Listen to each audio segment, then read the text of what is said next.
I guess I want to sort of talk a little bit. I was asked to talk a little bit about the history of CDP. I want to start with talking about the philosophy a little bit. Like, what are some of the questions, the driving questions that, at least from my perspective, have been a part of our work of why we do CDP. And these are questions that I encourage you to think about in whatever work you do, whether it's this particular campaign or beyond. And two easy questions first. Is it possible for us to have mass forms of organization that are truly participatory, that aren't ultimately down to whatever, king of the mountain, right? Say yes to that, then the rest of the questions will be pretty meaningful. Right? Is it even possible to have participatory social structures be bigger than a hunter-gatherer band, right? That allows people who aren't first cousins to actually interact in equitable ways, right? So it's not just sort of everyone dividing off into their little modules. And so how do we do that? How do we create social life beyond the rat race competition for scarce resources? Right? Mm-hmm. How can we have an informed and vigilant public that will hold politicians, people who have resources in society accountable for how they use social resources? Mm-hmm. How can we build community that emerges from dialogue across differences rather than just static assumptions about us versus them? And how can we have public decision making that reflects the diverse insights and experiences of all who are affected? And an organizing question, so it's those first few questions were really about vision, but an organizing question that really drives our work is and it drives all organizing work, I think, is what does it take for people to move from feeling powerless, mm-hmm. right, to taking power in the context of power with and power between, right? So forms of power that aren't like about domination and power over, right? So there's different paradigms of power. What does it take? Right? That's the $1 million question, right? So we have the Amazon labor union, the big victory that just happened in Staten Island, right? And it was cool. I was reading an article about that, and it was the people who were behind it were saying, hey, this isn't, a lot of the way the media is talking about this is like some kind of magical thing. This isn't a new organizing. It's just you talk to people and you listen to them and you don't give up, right? And you keep going, right? It's like it's not magic. It's just, right? It's persistence tied to vision, right? Mm-hmm. And that's what CDP, right? We've been around since 2011, and we started before Occupy in terms of conversations, but then we really took off during Occupy in 2011. And as I was preparing to give a little bit of history, I came up with all these notes, and I was like, I'm sure I'm going to miss some people. I'm glad there's folks like the other folks who are here who will be able to fill in gaps of some of the names. I'm just going to, before I get into too much in history, I'm going to list some of the names, okay? Names of people that were involved at various stages. From 2011 to 2013, Manuel, Luke, Gabe, Alice, Gibran, Karen, Maldo, Aria, Abby, Sarah, Bruce, Sonia, Matt, Alexa, Juwan, Anne, Leanna, Greg, Freedom, Anthony DeFranco, Lila, Troy. 2014, Miriam, Allie, Kit, Mandy, Tia. 2015, Ellen, Chelsea, Victoria, Seppi, Talia, Tim, some of them who are here,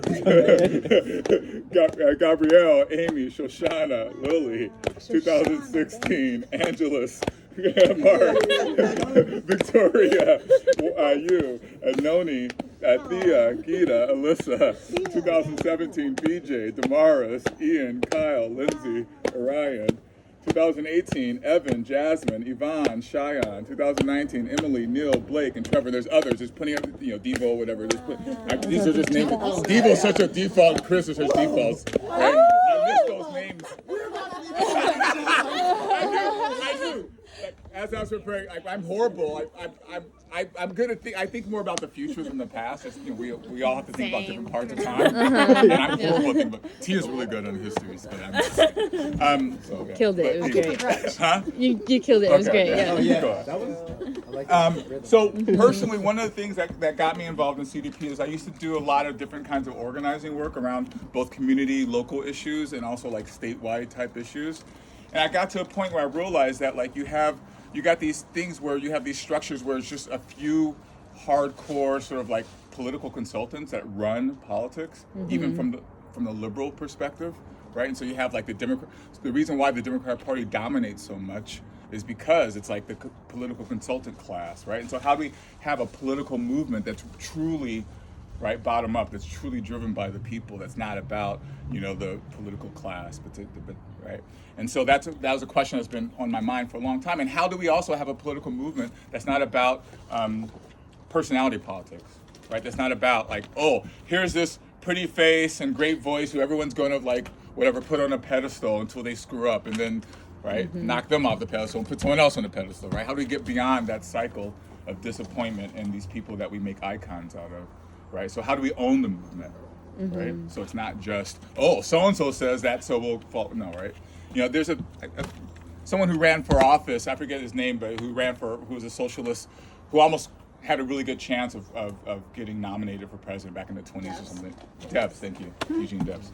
And I think Eugene Debs famously said, if I could lead you into socialism, I wouldn't. Because if I could lead you into socialism, then someone else could lead you out of socialism, right? And so really, right, to understanding the power of collective ownership of what we do.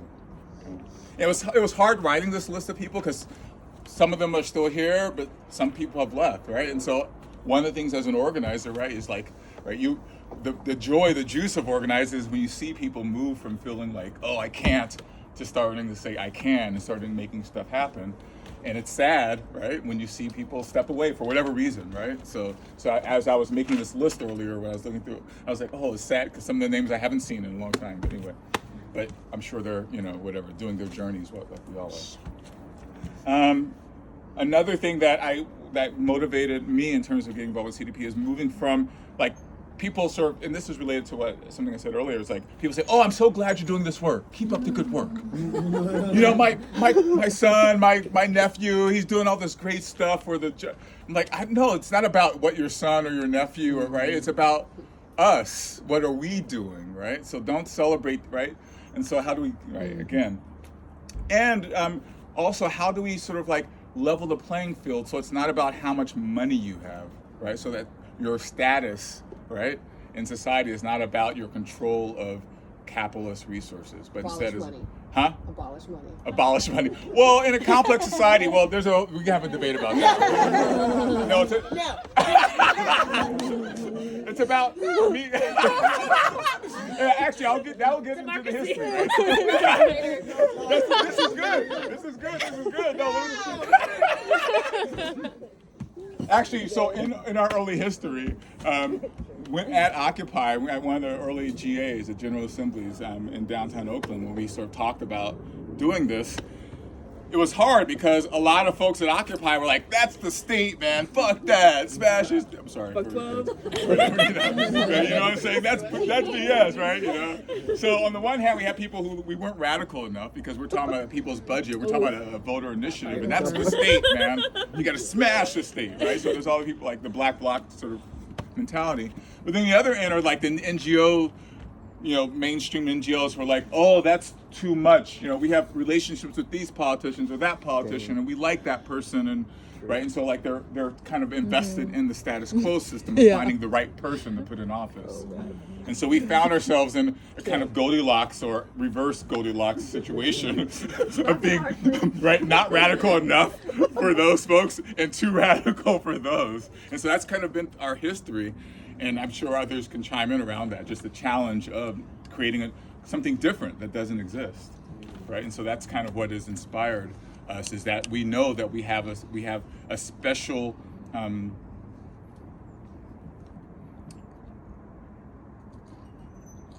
energy, almost like a catalyst. You know how like you have chemical reactions and different things happen and you put in the right thing and boom, suddenly the crystal forms? Yeah, the enzymes, right? Right? Right? So, right, seeing ourselves as catalysts, right? And that's where the movement dialogue comes in, right? So it's like we're not representatives. We are working with the community that we're a part of to help make a community that works for all of us better. And that's kind of like a shift. Other people can chime with. I've talked a lot. I can. You can keep going. We love it. Okay.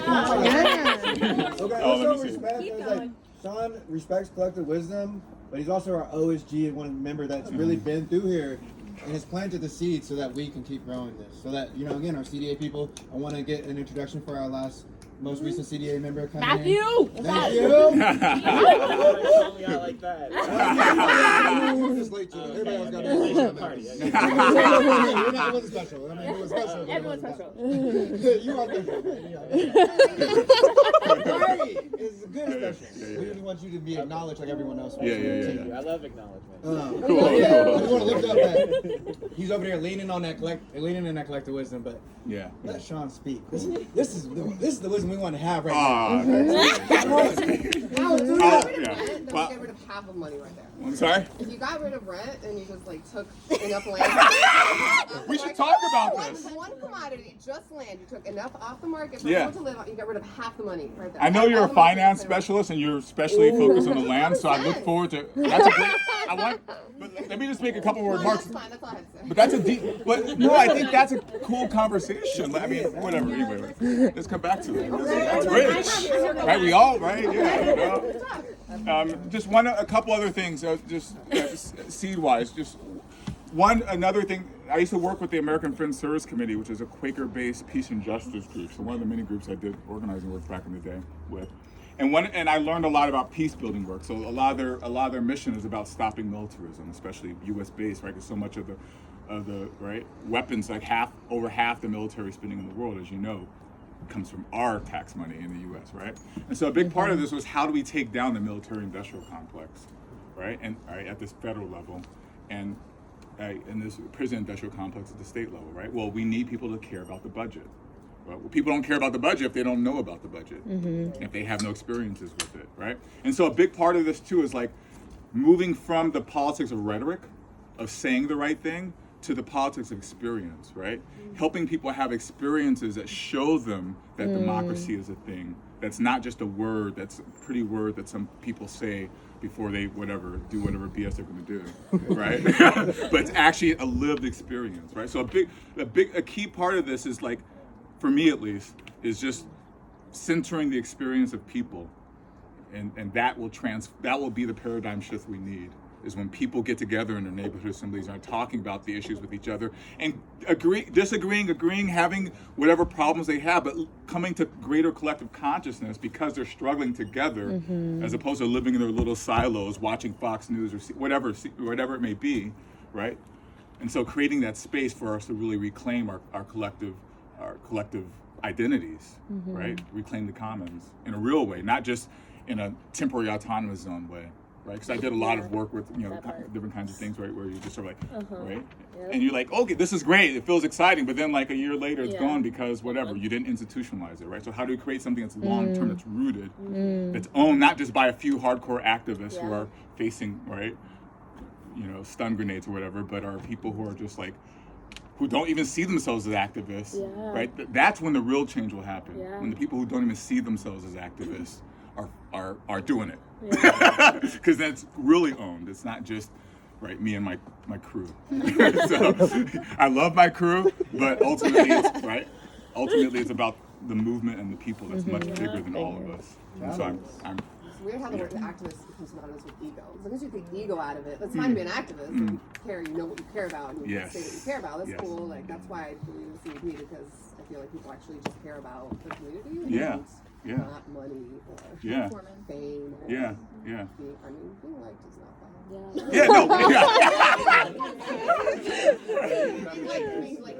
that. That's not. This is collective. Thank you very much for I don't consider myself an activist. The space, but let's chime in. I think Angela, she raised good points. I mean, about why we care about CDP, why we care about this kind of work, why we care about this kind of vision, no matter what level of engagement. I mean, I think that's great. I mean, there's so much wisdom. So let me shut the fuck up.